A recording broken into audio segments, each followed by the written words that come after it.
Hello everyone, welcome back to my video, and today we are going to discuss about the topic ethical issue and dilemma, corporate governance and value based organization of unit 1. So हम क्या कर रहे हैं, UGC net JRF का preparation कर रहे हैं. हम मैनेजमेंट का सारा सिलेबस कवर करेंगे और उसी के लिए हम कर रहे हैं. तो हमने यूनिट 1 के मोस्ट ऑफ द टॉपिक्स क्या कर लिए हैं, कवर कर लिए हैं, जिसमें से हमारा सिर्फ इकोनॉमिक्स का पार्ट रहता है जो भी आगे आने वाले 2 या 3 वीडियो में कवर हो जाएगा. सो आज हम इकोनॉमिक्स को छोड़ के जो लास्ट हमारा पार्ट रहता था बिजनेस एथिक्स से रिलेटेड, आज उसी को कवर करते हैं. लास्ट वीडियो में हमने डिस्कस कर लिया था कि बिजनेस एथिक क्या होते हैं, आज उससे रिलेटेड क्या इश्यूज़ हैं. Corporate governance and value based organization एक छोटा सा टॉपिक है, वही डिस्कस करेंगे. So first of all ethical issue और एथिकल डायलेमा ये होता क्या है. हमने देखा था कि एथिक्स क्या होते हैं, कि जिनके अकॉर्डिंग हम ये डिफ़ाइन करते हैं कि क्या चीज़ें सही हैं और क्या चीज़ें गलत हैं, क्या चीज़ें अच्छी हैं और क्या चीज़ें बुरी हैं. इन चीज़ों को जब हम डिफ़ाइन करते हैं, जिन चीज़ों के बेस पे, जिस परसेप्शन के बेस पे हम उसे डिफ़ाइन करते हैं, वही हमारे क्या होते हैं, एथिक्स. सो एक ह्यूमन के एथिक्स क्या हैं जो उसे ये डिटरमाइन करते हैं that what is right and what is wrong, कि क्या करना आपके अकॉर्डिंग सही है और क्या करना आपके अकॉर्डिंग गलत है. जो इन चीज़ों को डिटरमाइन करते हैं वो आपके एथिक्स होते हैं. और पर्सन टू पर्सन एथिक्स क्या हो सकते हैं, चेंज हो सकते हैं. आपके एथिक्स और मेरे एथिक्स डिफ्रेंशिएट कर सकते हैं, क्योंकि वो आपकी फ्रेम ऑफ रेफरेंस पे डिपेंड करता है कि आपका क्या एक्सपीरियंस रहा है, आपका कैसा एनवायरनमेंट रहा है, आपकी फैमिली ने आपको क्या सिखाया है. उन चीज़ों के बेस पे हमारे एथिक्स बनते हैं. क्योंकि हमने देखा था कि एथिक्स कैसे बनते हैं, कि हमारा रिलीजन क्या है, हमारा कल्चर क्या है, हम क्या लॉज फॉलो करते हैं, उसके बेस पे ही हम अपने एथिक्स को फॉर्मुलेट करते हैं. नाउ एथिकल डायलेमा क्या होता है, कि जब हमारे दो एथिक्स आपस में कन्फ्लिक्ट हो जाते हैं, जब दो एथिक्स के, कि हमें लगता है ये चीज़ भी सही है और ये चीज़ भी सही है, तो हम कौन सी करें. जब हमारे एथिक्स के बीच में कन्फ्लिक्ट होता है, उसी को हम बोलते हैं एथिकल डायलेमा या एथिकल इशू, कि हमारे एथिक्स के बीच में ही इशू आ गया कि हम एक्चुअल में अब किस चीज़ को फॉलो करें. फॉर एग्ज़ाम्पल, आपका फ्रेंड है ए और आप हैं बी. आपके फ्रेंड ने आपको कोई बात बताई और आपको बोला कि वो किसी को भी इस बात को शेयर ना करे, बिकॉज आप उसके बेस्ट फ्रेंड हो. तो उसने कोई चीज़ आपके साथ शेयर की, लेकिन उसने बोला कि वो किसी को भी शेयर ना की जाए. और ऐसे ही आपके किसी, फॉर एग्जांपल ए जो था उसने बताया कि उसके किसी के साथ झगड़ा हुआ है और क्या झगड़ा है उसने सब बता दिया अपने फ्रेंड को. देन जो आपका फ्रेंड है वो उससे बात करता है सी से, जिससे उसका झगड़ा हुआ था. तो उसे पता चलता है कि ये एक्चुअल में तो टॉपिक जो है वो कन्फ्लिक्ट का है ही नहीं, ये एक मिसअंडरस्टैंडिंग है. बट वो ये सोचता है कि क्या मुझे अब ये मिसअंडरस्टैंडिंग क्लियर करानी चाहिए, या फिर जो ए ने मेरे से सीक्रेट का प्रॉमिस लिया था कि अब मैं उसे किसी को शेयर नहीं करूँगा, वो करना चाहिए. सो हमारा एग्जाम्पल क्या है, जैसे ए और बी फ्रेंड है और एक सी है. अगर ए का सी के साथ झगड़ा हुआ और ए ने आके बी को बताया कि ऐसे ऐसे हुआ और मेरे को अब वो बिल्कुल बात नहीं करनी, ये सब है, और क्या बोला कि प्रॉमिस करो कि आप ये बात किसी के साथ शेयर नहीं करोगे, कि मैंने आपको ये सब चीज़ें बताई हैं. अब बी की बात जब सी से होती है, तो वो जब उसकी बातें सुनता है तो उसे लगता है कि इन दोनों के बीच में एक्चुअल तो झगड़ा होना ही नहीं चाहिए था, दोनों के बीच में सिर्फ मिसअंडरस्टैंडिंग है. तो उस टाइम पे जो बी है वो किस चीज़ में आ जाएगा, एथिकल डायलेमा में आ जाएगा, कि क्या उसे एज अ फ्रेंड उस सीक्रेट को मेंशन रखना चाहिए, सीक्रेट को रखना चाहिए कि वो ना बताए उन दोनों को कि तुम्हारी मिसअंडरस्टैंडिंग है, या फिर दोनों की क्लैरिफिकेशन के लिए कि दोनों गलत चीज़ में फंसे हुए हैं, दोनों में एक्चुअली मिसअंडरस्टैंडिंग है, वो ये चीज़ शेयर कर दे या ना करे, कौन सी चीज़ को वो अडॉप्ट करे. जब इस इशू में वो आ जाता है, उसी को हम क्या बोलते हैं, एथिकल डायलेमा या फिर ethical issue. Ethics is concerned with the norms of human conduct that defines what is right or what is wrong, what is good or what is bad. कि ethics वो चीज़ें हैं जो ये determine करती हैं कि क्या चीज़ें सही हैं, क्या गलत हैं, और क्या अच्छी लगती हैं और क्या बुरी लगती हैं. अगर आप किसी ऐसी सिचुएशन में फंस जाते हो जब या तो दोनों चीज़ें आपको सही लगती हैं या दोनों चीज़ें आपको गलत लगती हैं, उसको आप बोलते हो ethical issue and ethical dilemma. An ethical issue usually involves a conflict between values and principles that guided the perception of individual about right or wrong. कि ऐसे जो आपके प्रिंसिपल या ऐसी जो वैल्यूज़ थी जिसके बेस पे आप ये डिसाइड करते थे कि क्या चीज़ सही है और क्या चीज़ गलत है, जब उन्हीं के बीच में क्लैश हो जाए, उन्हीं के बीच में कन्फ्लिक्ट हो जाए, वो हमारा होता है एथिकल इशू. यानी कि जो दो चीज़ आप डिफ्रेंशिएट कर रहे हो, जिसमें से आपको एक चुनना है, दोनों या तो आपको सही लगती हैं, दोनों आपको एथिकली करेक्ट लगती हैं, या फिर दोनों आपको एथिकली इनकरेक्ट लगती हैं, और आप चूज़ नहीं कर पाते कि आपको एक्चुअली क्या करना चाहिए, वो होते हैं हमारे ethical dilemma. Sometimes we get confused that what is actually right and is actually wrong.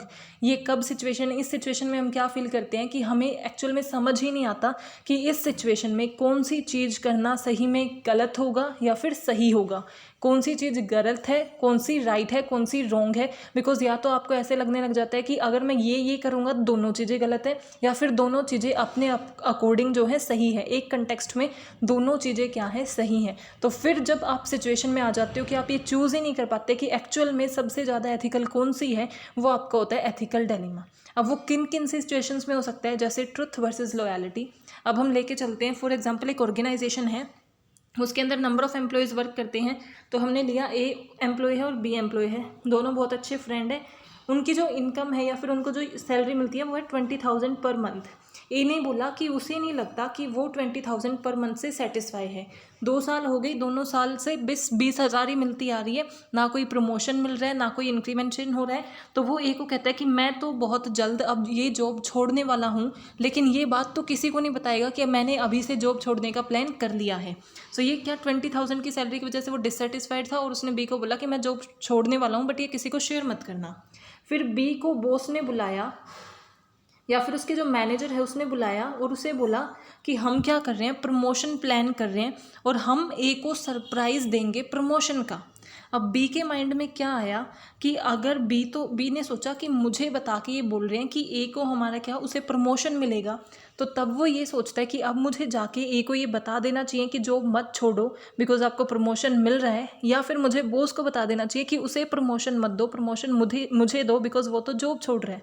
तो उसके माइंड में कन्फ्लिक्ट्स आ गए कि कौन सी चीज़ ज़्यादा सही है, कि अगर मैं अब जॉब के लिए अगर शेयर कर देता हूँ बॉस को कि हाँ आप मुझे प्रमोशन दो बिकॉज ए तो पहले से ही जॉब छोड़ने का सोच रहा है, तो वो उसे प्रमोशन मिलेगा और उसके लिए ज़्यादा इंक्रीमेंट होगा।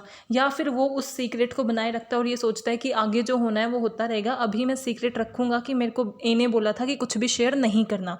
तो वो अपने एक एथिकल इशू में फंस गया है, क्योंकि हमने देखो एथिक्स में स्टडी किया था कि जब आप खुद के लिए अच्छा देखते हो वो भी एक एथिक है, जब आप दूसरों के लिए अच्छा देखते हो वो भी एक एथिक है।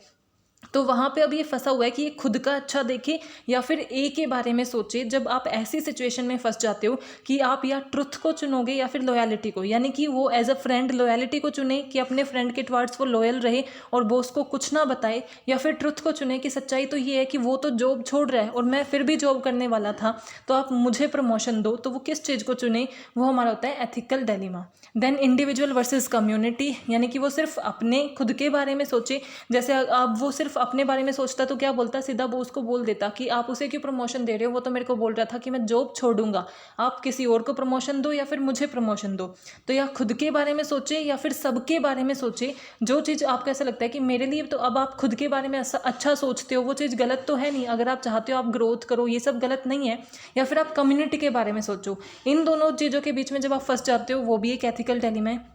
Short term versus long term benefit, यानी कि आप शॉर्ट टर्म बेनिफिट ज़्यादा अच्छे लगेंगे आपको, शॉर्ट टर्म बेनिफिट के बारे में सोचते हो या लॉन्ग टर्म बेनिफिट के बारे में सोचते हो।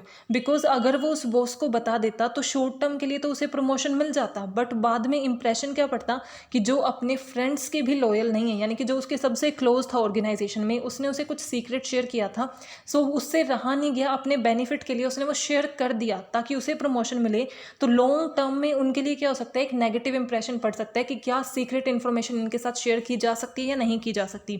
तो शॉर्ट टर्म बेनिफिट को देखना या फिर लॉन्ग टर्म बेनिफिट को देखना, जब आप इनके बीच में कंफ्यूज हो जाते हो, वो भी एथिकल डिलेमा क्रिएट करता है। और justice versus mercy, for example कि आप रास्ते से जा रहे थे, गलती से एक्सीडेंट हो गया, सो उस टाइम पे जिससे आपका एक्सीडेंट हुआ, आप उनको, वो आपसे माफ़ी मांग रहे हैं, उन्होंने आपको सॉरी बोला, तो उस टाइम पे आप क्या देखोगे कि वो ड्रिंक कर रखी थी उन्होंने और फिर वो ड्राइव कर रहे थे। तो अब आप सोचते हो कि वो इतनी माफ़ी मांग रहे हैं, वो बोल रहे हैं कि उनसे गलती से हो गया, तो आप मर्सी शो करोगे, काइंडनेस शो करना आपका रूल बनता है। या फिर आपको जस्टिस पे फोकस करना चाहिए कि अगर ये ड्रिंक कर रहे थे तो इनके ऊपर कोई ना कोई केस होना चाहिए, ड्रिंक एंड ड्राइव का केस होना चाहिए, कि ये तो चांस है कि आप बच गए। ऐसा भी हो सकता था ना कि कोई इंजरी हो जाती, कोई डेथ भी हो सकती थी। तो आप उस टाइम पे किस चीज़ को चुनोगे, जस्टिस को इंपॉर्टेंस दोगे या मर्सी को इंपॉर्टेंस दोगे, तब आप ये डिसाइड नहीं कर पाते कि आपका जो एक वैल्यू कहती है, एक एथिक आपका कहता है कि नहीं जस्टिस के ऊपर ज़्यादा फोकस करना चाहिए, हमें तो न्याय दिलाना है कि भाई अगर ये वो चीज़ कर रहे हैं जो लॉफुली सही नहीं है, जो लॉफुल नहीं है, तो हमें इनके खिलाफ कंप्लेन करनी चाहिए।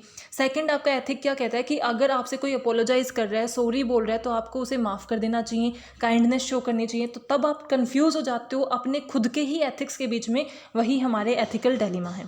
सो आई होप आपको ये क्लियर हुआ होगा। तो सबसे पहले हमने क्या देखा कि एथिक्स क्या होते हैं, जो हमें डिटरमाइन करते हैं कि क्या चीज़ सही है और क्या गलत है। जब हम खुद के ही एथिक्स में फंस जाते हैं और उन्हीं के बीच में स्टक हो जाते हैं और ये डिसाइड नहीं कर पाते कि क्या चीज़ सही है और क्या गलत है, उसको हम बोलते हैं एथिकल डिलेमा, एथिकल इशू। कि आपके पास जो दो सिचुएशन होंगी, या तो आपको दोनों गलत या दोनों सही लगने लग जाती हैं और एथिक्स को आप आइडेंटिफाई नहीं कर पाते, वो आपका एथिकल डिलेमा होता है। वो कैसे हो सकता है, या तो आपको ट्रुथ को चुनना हो या फिर लॉयलिटी को चुनना हो, इंडिविजुअल या फिर कम्युनिटी को, शॉर्ट टर्म या फिर लॉन्ग टर्म, या फिर जस्टिस और मर्सी। जब आप इन सिचुएशन में फंसते हो तो आप किसको फेस कर रहे हो, एथिकल डिलेमा को फेस कर रहे हो कि कौन सी चीज़ एक्चुअल में सही है, आप ये डिसाइड ही नहीं कर पा रहे। जो हमने एग्जाम्पल से भी देखा कि पहले वो ये डिसाइड नहीं कर पाया कि क्या उसे बॉस को बता देना चाहिए या फिर अपने फ्रेंड के साथ लॉयलिटी करनी चाहिए, या फिर आपने उसको माफ़ कर देना चाहिए जिसने एक्सीडेंट किया है, या फिर आपको जस्टिस पे ज़्यादा फोकस करना चाहिए। इन सब चीज़ों के अकॉर्डिंगली ही हम डिसाइड करते हैं कि हमारे एक्चुअल एथिक्स क्या हैं, और इसके लिए एक अलग से प्रोसीजर कि हम एथिकल डिलेमा से कैसे ओवरकम कर सकते हैं, जो हमारे कंसर्न में नहीं है, हमारे सिलेबस में नहीं है। बट एथिकल डिलेमा का कॉन्सेप्ट आपको क्लियर होना चाहिए कि जब आपके जो दो परसेप्शन है, प्रिंसिपल्स हैं, उनके बीच में कन्फ्लिक्ट हो जाता है और आप ये डिसाइड नहीं कर पाते कि कौन सी चीज़ सही है और उस मोमेंट पे, उस सिचुएशन पे आपको क्या करना चाहिए, वो आपका होता है एथिकल डिलेमा।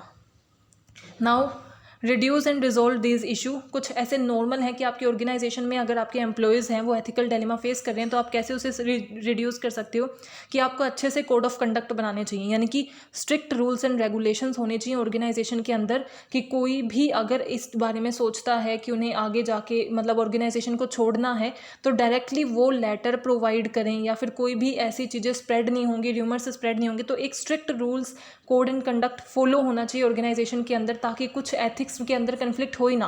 क्योंकि अगर आपको पहले से पता होगा कि ये रूल्स हैं ऑर्गेनाइजेशन के कि ये चीज़ की जा सकती है और ये चीज़ नहीं की जा सकती।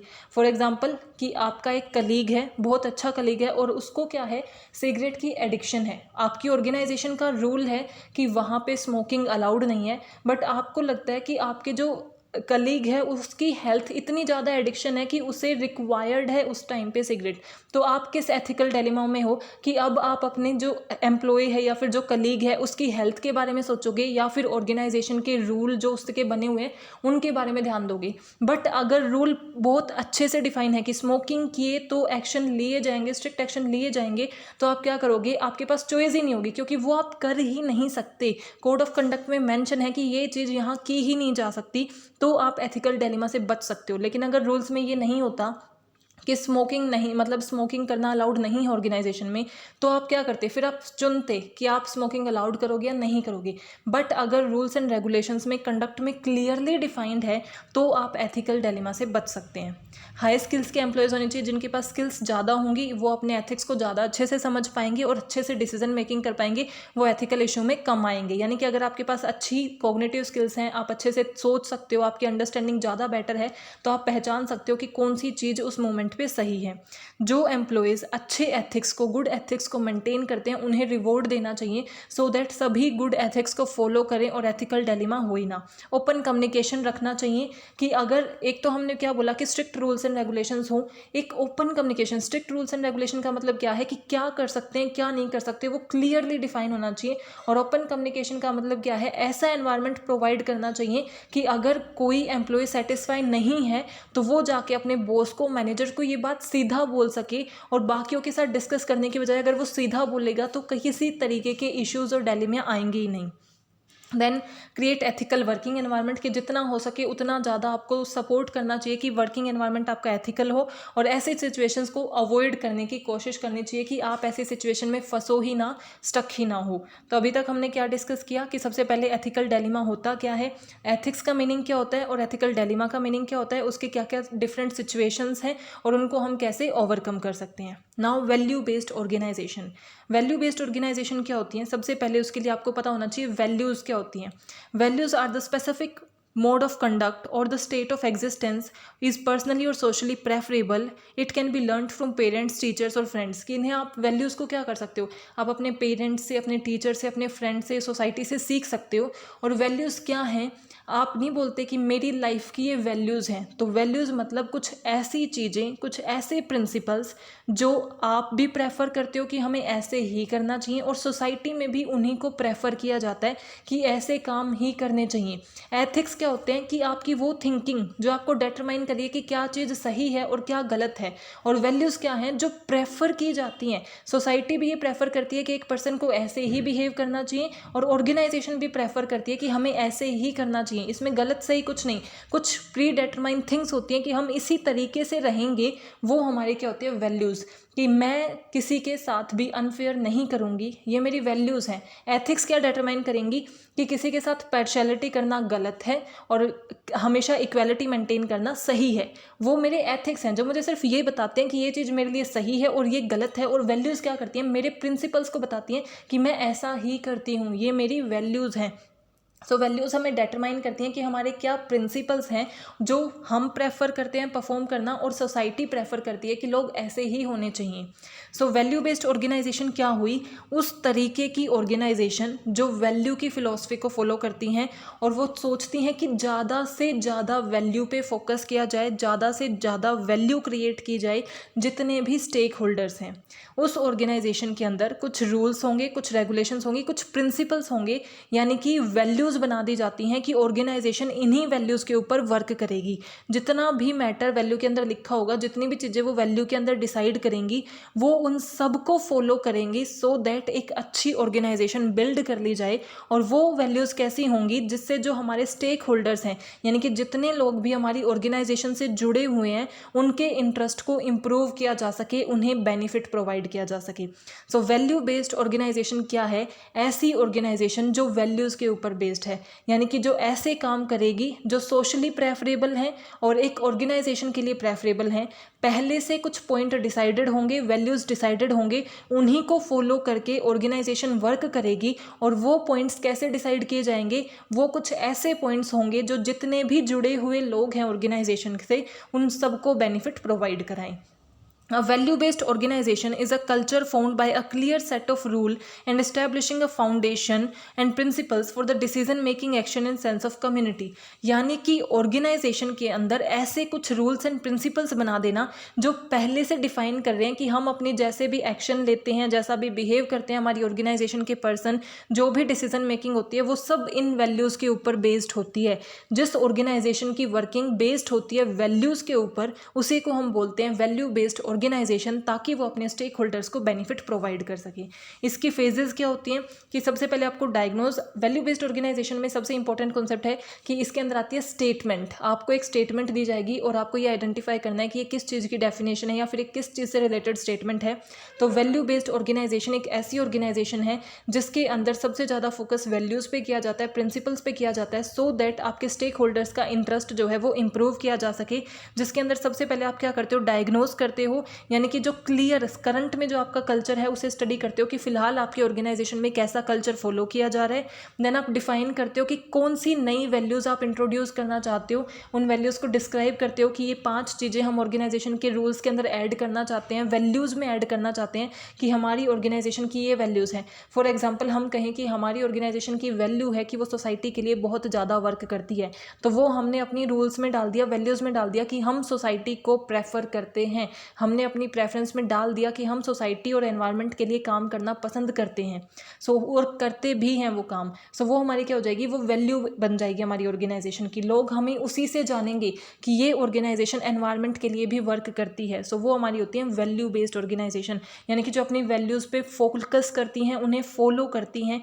देन सबसे पहले हमने क्या बोला फेज़ के अंदर कि आपने डायग्नोज कर लिया कि हमारा करंट में कैसा है, डिफाइन करते हो कि हमें कैसे नए कल्चर की रिक्वायरमेंट है, कौन सी न्यू वैल्यूज़ ऐड होंगी, और उन्हें एक्टिवेट कर देते हो। Now types of values, values कितने तरीके की होती हैं, सिर्फ 2 तरीके की वैल्यूज़ होती हैं, terminal value and instrumental value. Terminal value क्या है, जो अल्टीमेट गोल, फाइनल गोल जो आप अचीव करना चाहते हो, वो आपकी टर्मिनल वैल्यू है। जैसे एक ऑर्गेनाइजेशन का क्या हो सकता है कि वो अपना 5% इंक्रीमेंट चाहती है, ग्रोथ चाहती है, टॉप 1 फॉर एग्जांपल एक ऑर्गेनाइजेशन है जो मैन्युफैक्चरिंग इंडस्ट्री में है, तो वो चाहती है कि वो टॉप ऑफ द वर्ल्ड हो, उसका नाम सबसे ऊपर हो जाए। वो उसकी क्या होगी, टर्मिनल वैल्यू, यानी कि जो आपका फाइनल एम है, जिसे अचीव करने के लिए आप सब कुछ कर रहे हो, वो आपकी होती है टर्मिनल वैल्यू। जैसे एक नॉर्मल हमारी लाइफ में एक पर्सन की क्या हो सकती है कि वो कंफर्टेबल लाइफ जीना चाहता है, ये उसकी टर्मिनल वैल्यू है। इंस्ट्रूमेंटल वैल्यू क्या होती हैं, जो हेल्प करती हैं कि हम टर्मिनल वैल्यू को अचीव कर सकें। फॉर एग्जांपल आपकी टर्मिनल वैल्यू क्या है कि आपको जेआरएफ क्लियर करना है, तो इंस्ट्रूमेंटल वैल्यू क्या होंगी, उस जेआरएफ को क्लियर करने के लिए अब आपके अंदर क्या क्या होना चाहिए, आपको क्या क्या करना पड़ेगा, वो आपकी क्या है, इंस्ट्रूमेंटल वैल्यू। जैसे कि हार्ड वर्क है, डेडिकेशन है, टाइम मैनेजमेंट है, फोकस है, डिटर्मिनेशन है, ये सब क्या होंगे फिर आपकी इंस्ट्रूमेंटल वैल्यू। सो इंस्ट्रूमेंटल वैल्यू क्या है, preferable way of behaving and means of achieving the desired result of terminal value, कि किस तरीके से बिहेव करके हम अपनी जो टर्मिनल वैल्यू है, अल्टीमेट गोल है, उसे अचीव कर सकते हैं, वो हमारी क्या होती है, इंस्ट्रूमेंटल वैल्यू। अगर हमारा कंफर्टेबल लाइफ गोल है तो हम सेल्फ कंट्रोल, ऑनेस्टी, एम्बिशंस के साथ उसे अचीव कर सकते हैं। सो और लेवल क्या होते हैं, 3 लेवल की हमारी वैल्यूज़ होती हैं। सबसे पहले ऑर्गेनाइजेशनल वैल्यू, यानी कि जो कंप्लीट ऑर्गेनाइजेशन के कल्चर को डिफाइन करेंगे कि हमारी पूरी ऑर्गेनाइजेशन के अंदर ये फॉलो की जाती हैं, वो ऑर्गेनाइजेशनल वैल्यू। कल्चरल वैल्यू, जो एक पर्टिकुलर कल्चर में फॉलो की जाती हैं। फॉर एग्जाम्पल कि नॉर्थ साउथ ईस्ट वेस्ट की वैल्यूज़ अलग होती हैं, नॉर्थ के पीपल्स की वैल्यू अलग हो सकती है साउथ की, तो जो पर्टिकुलर कल्चर से बिलोंग करती हैं, कि इंडियन कल्चर की वैल्यू अलग है, अमेरिकन कल्चर की वैल्यू अलग है, वो हमारी क्या होती है, cultural value. And personal value, जो एक पर्सन की खुद की वैल्यूज़ होती हैं कि मैं ऐसा ही करता हूँ, ये मैं कभी ये ऐसी चीज़ें नहीं करता, मैं ऐसी चीज़ें कर लेता हूँ।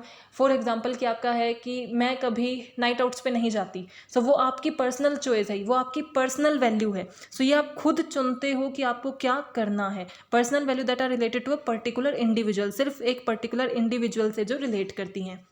सो हमने क्या देखा कि वैल्यू बेस्ड ऑर्गेनाइजेशन क्या होती हैं, जो वैल्यू के ऊपर फोकस करती हैं, अपने रूल्स प्रिंसिपल्स बनाती हैं जो वो फॉलो करेंगी ताकि सबके इंटरेस्ट को इम्प्रूव किया जा सके। वैल्यू बेस्ड ऑर्गेनाइजेशन की फेजेस क्या है कि सबसे पहले आप डायग्नोज करते हो, देन न्यू को डिफाइन करते हो एंड एक्टिवेट कर देते हो। 2 तरीके की वैल्यू होती हैं, terminal value and instrumental value. Terminal value क्या है, जो फाइनल गोल आपको अचीव करना है, एंड इंस्ट्रूमेंटल वैल्यू क्या होती है, उनको कैसे अचीव करोगी। देन लेवल ऑफ वैल्यूज़ की सबसे ऊपर organisational value, cultural value and then personal value. Now corporate governance, ये one of the most important topic है। वैल्यू बेस्ड ऑर्गेनाइजेशन से इतने ज़्यादा क्वेश्चन नहीं आते, but corporate governance important topic है, तो इसे आप ध्यान से देखना। कॉर्पोरेट गवर्नेंस होता क्या है, governance means managing and controlling, कि गवर्नेंस का मतलब क्या होता है कि एक उस चीज़ को मैनेज करना एंड कंट्रोल करना। और कॉर्पोरेट यानी कि बिजनेस, तो बिजनेस को मैनेज और कंट्रोल करना इस तरीके से कि उसका इफेक्टिवनेस बनी रहे, उसी को हम बोलते हैं कॉर्पोरेट गवर्नेंस।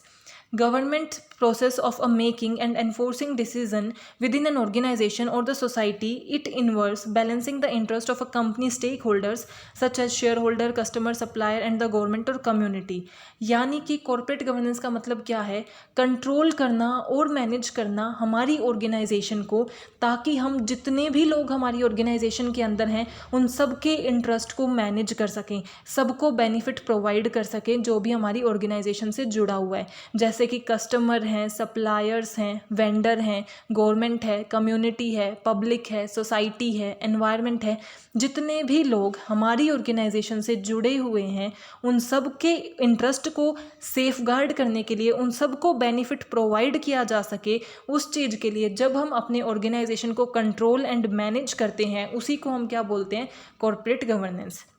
अब ऑर्गेनाइजेशन को कंट्रोल कौन करता है, तो 3 लोग होते हैं जो ऑर्गेनाइजेशन को मैनेज और कंट्रोल करते हैं, जिसके अंदर हमारे फर्स्ट के आते हैं शेयर होल्डर्स, जो हमारे एक्चुअल में ओनर ही हो जाते हैं बिजनेस के, क्योंकि उन्होंने सबसे ज़्यादा पैसे उसमें लगाए होते हैं, वो हमारे शेयर होल्डर्स होते हैं। बोर्ड ऑफ डायरेक्टर, यानी कि जो हमारा एक बोर्ड बना हुआ है नंबर ऑफ डायरेक्टर्स का, जिनको अपॉइंट किया गया है डिसीजन मेकिंग के लिए, and management. So shareholder सबसे ऊपर होते हैं, then board of director and जो हमारी मैनेजमेंट है, ये क्या करती है, कॉर्पोरेट गवर्नेंस को परफॉर्म करती है, क्योंकि इन्हीं का काम होता है एक ऑर्गेनाइजेशन को मैनेज करना एंड कंट्रोल करना।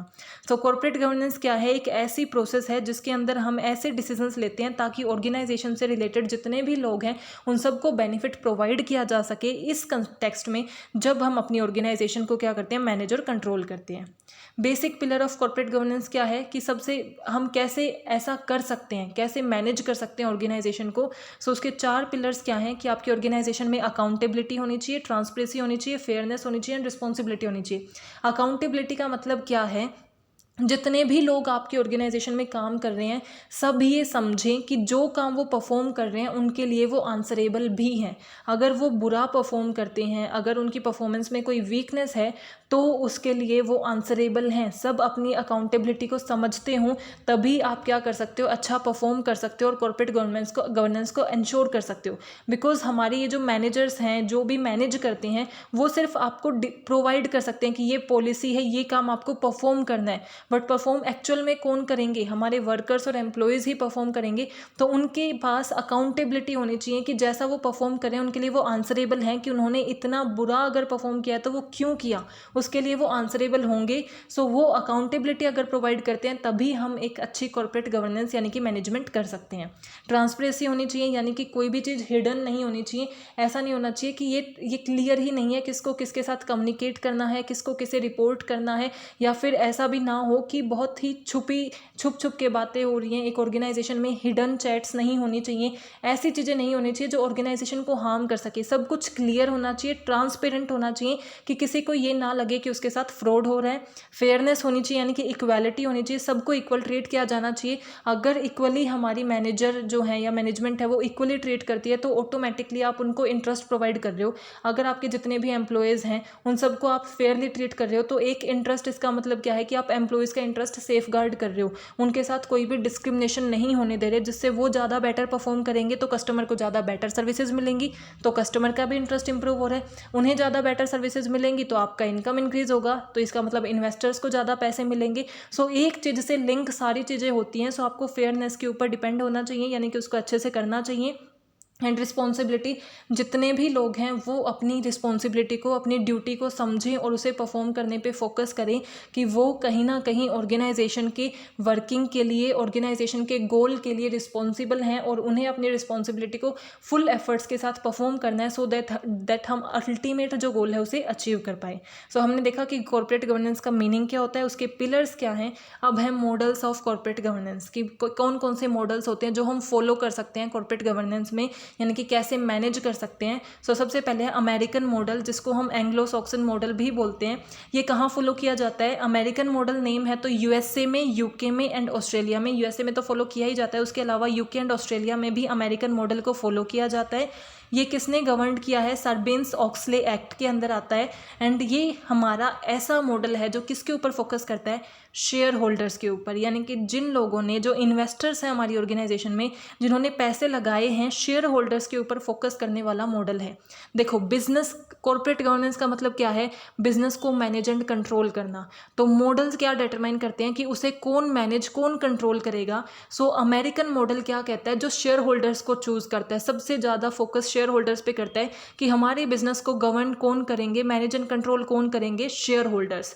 Share holders have a right to recognize and they are given the power to elect the board members and this happens for the first time by this model.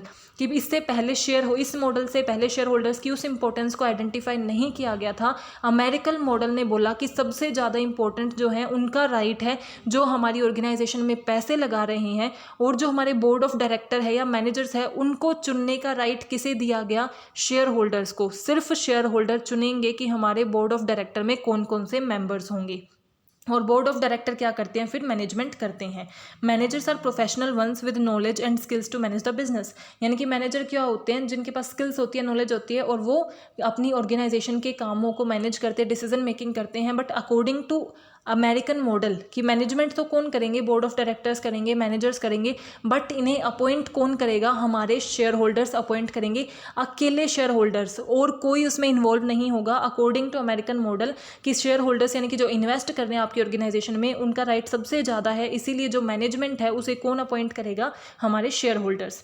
Then German model या फिर societal model भी जिसे हम कहते हैं, ये इसके अंदर हम क्या करते हैं, सोशल यानी कि सोसाइटी पे ज़्यादा फोकस करते हैं, और सोसाइटी में क्या आ जाते हैं हमारे वर्कर्स, यानी कि जितने भी वर्कर हमारी ऑर्गेनाइजेशन में काम कर रहे हैं, तो ये ज़्यादा फोकस करता है सोसाइटी के ऊपर, बीइंग सोशल के ऊपर। और इन्होंने किसके राइट को आइडेंटिफाई किया, वर्कर्स के राइट को आइडेंटिफाई किया कि अकेले share holders board of director को नहीं चुनेंगे, उसके ये राइट जो है वो वर्कर के पास भी है। इसीलिए according to German model shareholders अकेले नहीं चुनते, 50-50% डिवीजन होता है, यानी कि 50% कंसिडरेशन शेयर होल्डर का लिया जाएगा और 50% जितने भी वर्कर या लेबर हमारी ऑर्गेनाइजेशन के अंदर काम कर रहे हैं वो डिसाइड करते हैं कि हमारे बोर्ड ऑफ डायरेक्टर्स में कितने मेंबर्स होंगे।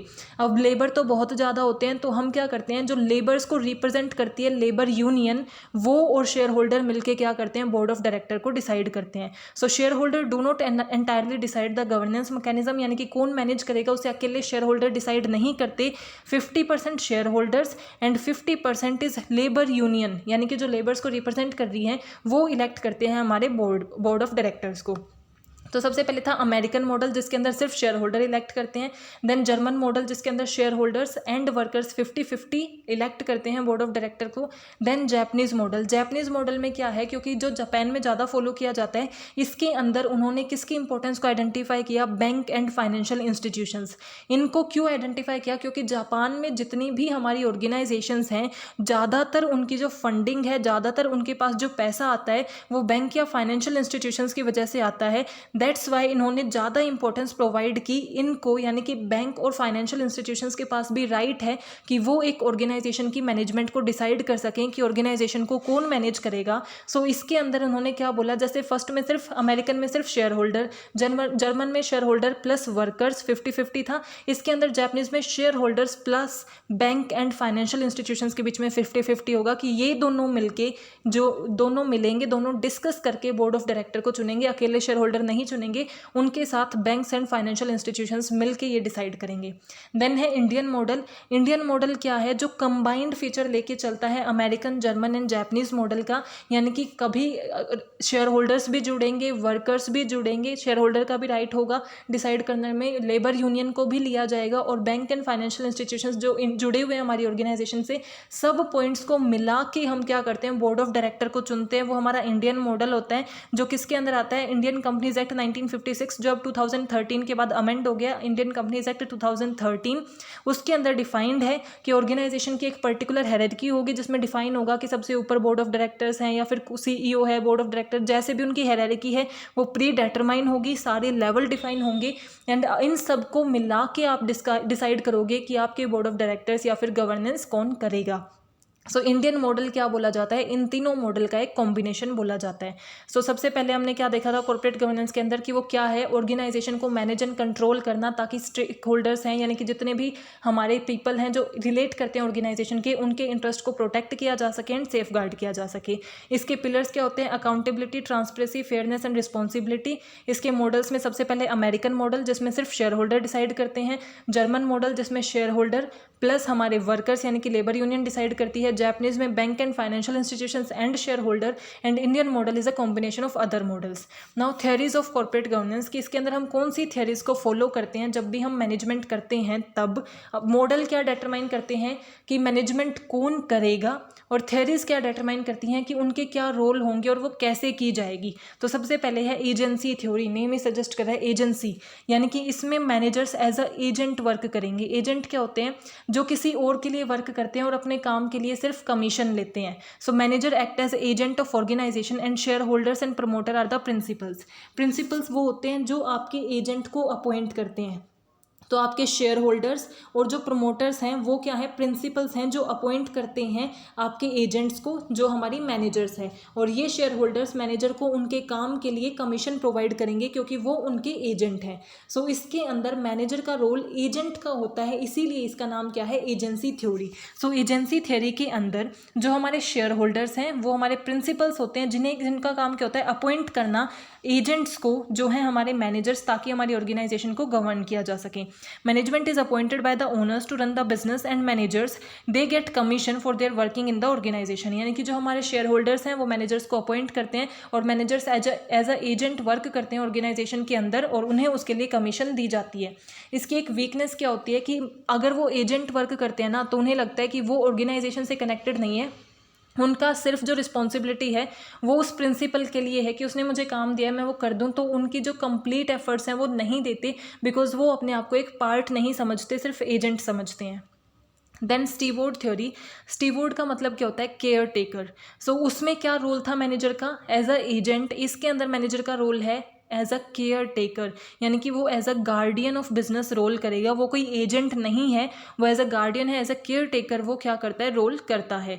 Board of director and management work together to maximize profit in best possible manner, यानी कि जो हमारे बोर्ड ऑफ डायरेक्टर हैं और जो मैनेजर्स हैं वो मिल के इस तरीके से काम करेंगे ताकि वो बेस्ट पॉसिबल मैनर में काम अच्छा कर सकें, और अगर ऑर्गेनाइजेशन को बेनिफिट होगा तो फिर ऑटोमेटिकली उनको भी सैलरी अच्छी मिलेगी, क्योंकि एजेंट का तो क्या होता है, चाहे ऑर्गेनाइजेशन लॉस में जाए या प्रॉफिट में जाए उसे अपने काम के पैसे मिलेंगे। तो वो तो पहला केस था, इसीलिए उसकी वीकनेस ही ये थी ना कि वो ऑर्गेनाइजेशन के टुवार्ड इतना डिवोटेड नहीं होगा। बट स्टीवोर्ड में एज ए गार्डियन प्ले करेगा, एज ए केयर टेकर वो प्ले कर रहे हैं, यानी कि वो कोई एजेंट नहीं है, वो बिल्कुल पार्ट है ऑर्गेनाइजेशन का। तो अगर ऑर्गेनाइजेशन को बेनिफिट होगा तभी उसे बेनिफिट होगा, इसीलिए वो कंप्लीट कंट्रीब्यूशन देते हैं ताकि ऑर्गेनाइजेशन के प्रॉफिट को मैक्सिमाइज किया जा सके।